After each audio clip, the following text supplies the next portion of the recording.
Lecture du premier livre des martyrs d'Israël. En ces jours-là, le roi Antiochos parcourait le haut pays. Il apprit alors qu'il y avait en Perse une ville, Élimaïs, fameuse par ses richesses, son argent et son or. Son temple, extrêmement riche, contenait des casques en or, des cuirasses et des armes, laissées là par Alexandre, fils de Philippe et roi de Macédoine, qui régna le premier sur les Grecs.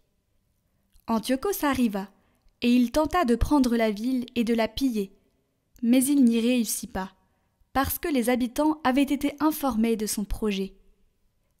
Ils lui résistèrent et livrèrent bataille, si bien qu'il prit la fuite et battit en retraite, accablé de chagrin, pour retourner à Babylone. Il était encore en Perse quand on vint lui annoncer la déroute des troupes qui avaient pénétré en Judée. Lysias, en particulier, qui avait été envoyé avec un important matériel, avait fait demi-tour devant les Juifs. Ceux-ci s'étaient renforcés grâce aux armes, au matériel et au butin, saisis sur les troupes qu'ils avaient battues. Ils avaient renversé l'abomination qu'Antiochos avait élevée à Jérusalem sur l'autel. Enfin, ils avaient reconstruit, comme auparavant, de hautes murailles autour du sanctuaire et autour de la ville royale de Bethsour. Quand le roi apprit ces nouvelles, il fut saisi de fureur et profondément ébranlé. Il s'écroula sur son lit et tomba malade sous le coup du chagrin, parce que les événements n'avaient pas répondu à son attente. Il resta ainsi pendant plusieurs jours, car son profond chagrin se renouvelait sans cesse. Lorsqu'il se rendit compte qu'il allait mourir, il appela tous ses amis et leur dit « Le sommeil s'est éloigné de mes yeux, l'inquiétude accable mon cœur, et je me dis « À quelle profonde détresse en suis-je arrivé? Dans quel abîme suis-je plongé maintenant? J'étais bon et aimé au temps de ma puissance. Mais maintenant je me rappelle le mal que j'ai fait à Jérusalem. Tous les objets d'argent et d'or qui s'y trouvaient, je les ai pris. J'ai fait exterminer les habitants de la Judée sans aucun motif. Je reconnais que tous mes malheurs viennent de là, et voici que je meurs dans un profond chagrin sur une terre étrangère. »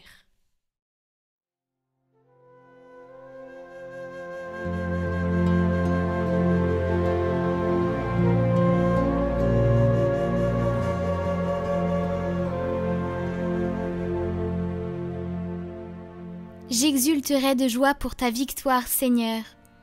De tout mon cœur, Seigneur, je rendrai grâce. Je dirai tes innombrables merveilles. Pour toi j'exulterai, je danserai. Je fêterai ton nom, Dieu très haut. Mes ennemis ont battu en retraite. Devant ta face, ils s'écroulent et périssent. Tu menaces les nations, tu fais périr les méchants. À tout jamais tu effaces leur nom. Ils sont tombés, les païens, dans la fosse qu'ils creusaient. Au filet qu'ils ont tendu, leurs pieds se sont pris. Mais le pauvre n'est pas oublié pour toujours. Jamais ne périt l'espoir des malheureux. J'exulterai de joie pour ta victoire, Seigneur.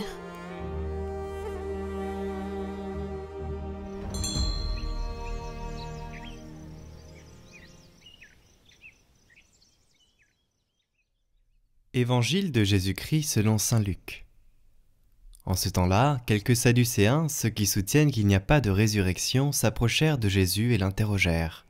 « Maître, Moïse nous a prescrit, si un homme a un frère qui meurt en laissant une épouse mais pas d'enfant, il doit épouser la veuve pour susciter une descendance à son frère.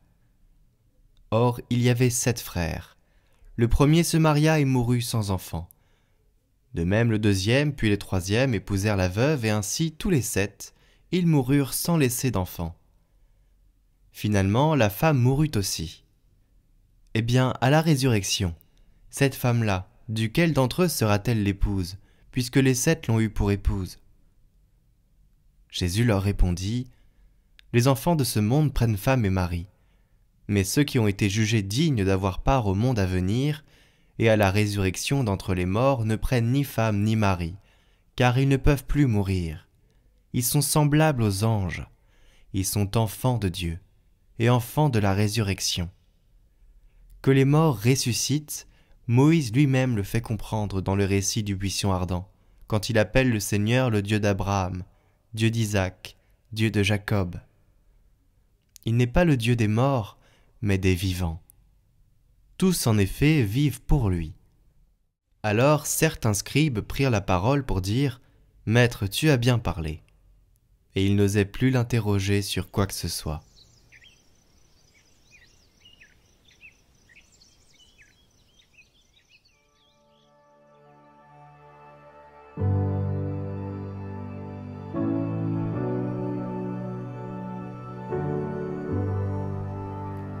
La résurrection est le fondement de la foi chrétienne.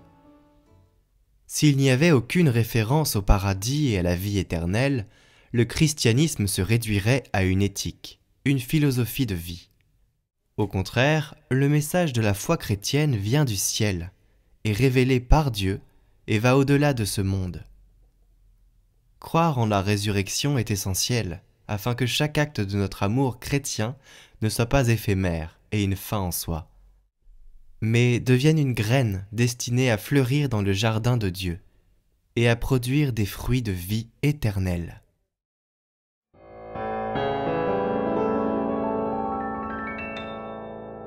Monter